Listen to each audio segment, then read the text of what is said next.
Hello everyone, welcome to Mtoto News Insight. I am Annelyn Barbara. Report released by Save the Children dubbed The War on Children indicated that the number of children living in conflict areas has increased by more than 75% from early 1990s, when it was 200 million to 350 million children in 2016. The situation over the last 20 years is really going very, very bad. Just to quote a few numbers, in 1990, the number of children affected were 200 million, but today we are talking about 350 million children living in conflict in countries where there is conflict or war going on. Syria, Afghanistan and Somalia are at the top of the list of 10 most dangerous conflict-affected countries to be a child in 2016. And Somalia is the third worst country, the most dangerous country for children to grow up. Based on a number of issues, the conflict's been going on for long. Children are being adopted, recruited, sexual violence is on the increase. Despite improvement of international legal and normative standards to protect children, children are being used and violated during conflicts. By metrics, children are at more risk in conflict now than any time in the last 20 years. Schools becoming a target, we see hospitals becoming a target where parties in conflict do not respect the humanitarian international laws. That means protecting children because that's what the principles are. Do not engage civilians. Do not use children as soldiers. Do not violate their rights. Save the Children is strongly recommending in their report that states, military, media and all actors to work together, follow the international legal frameworks and save the children from war. We work together to prevent this situation from becoming worse. It is already bad, but if we don't do anything, we need to prevent it. We also need to ensure that the parties who are in conflict uphold and respect the legal instruments, that the rules of the war, meaning the priority is children. They must be protected. They must be allowed to continue their education. They must be allowed to live in a friendly environment. Education is the key to a bright future. Students of Magadi High School had something to smile about after Kibra Member of Parliament Ken Okoth handed over a new classroom to the school administration.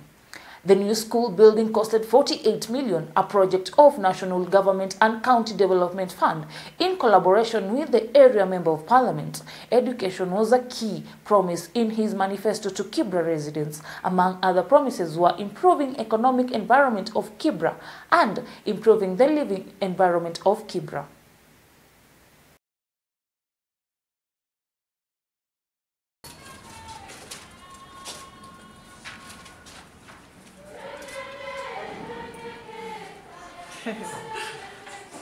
Education is a right, and in Kibra constituency, it is really the greatest equalizer as it is in any other place.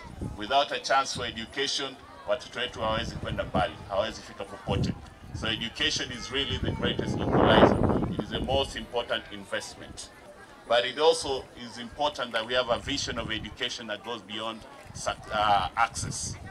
We must have a successful educational experience for our children, and that vision includes that the children have got excellent academics, they have excellent co-curricular and talent development opportunities, and they have a very dedicated citizenship development program in which they grow as individuals of integrity, committed in developing their character, committed in giving service to society, and making Kenya a better place. Education is very, very important.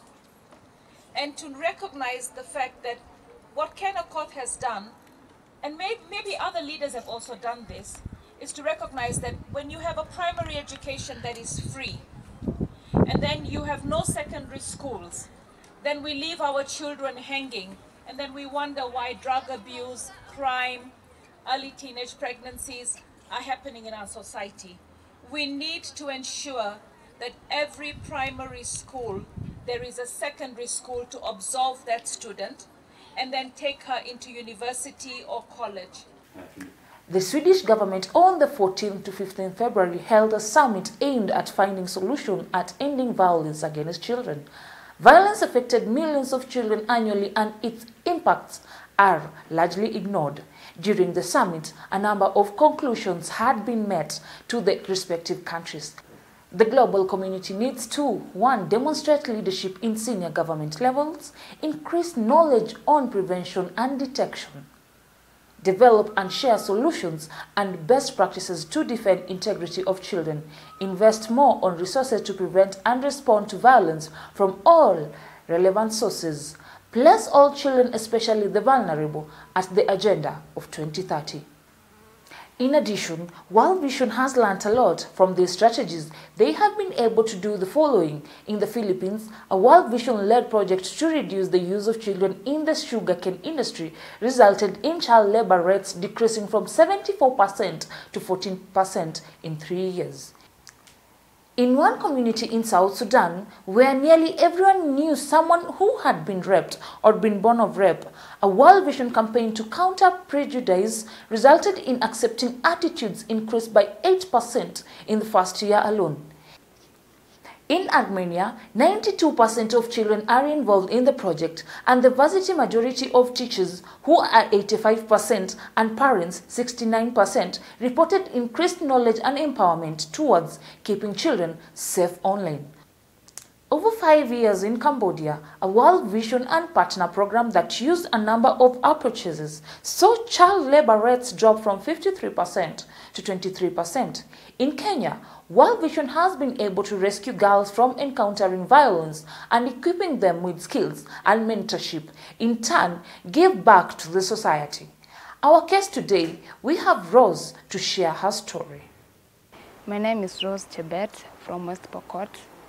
I was rescued by the World Vision, where we were taken through a program, mentorship program, where we were taught life skills, entrepreneurship skills, digital and computer literacy, where we stayed in a rescue center called Morpus Educational Training Center in West Pokot.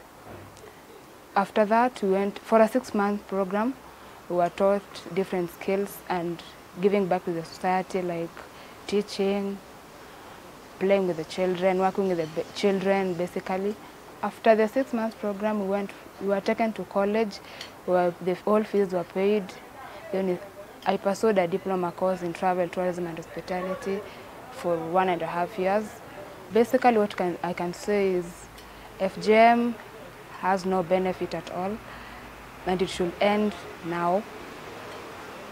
Actually, I'm a beneficiary of the World Vision, and I say when you empower a girl, you have empowered the whole nation.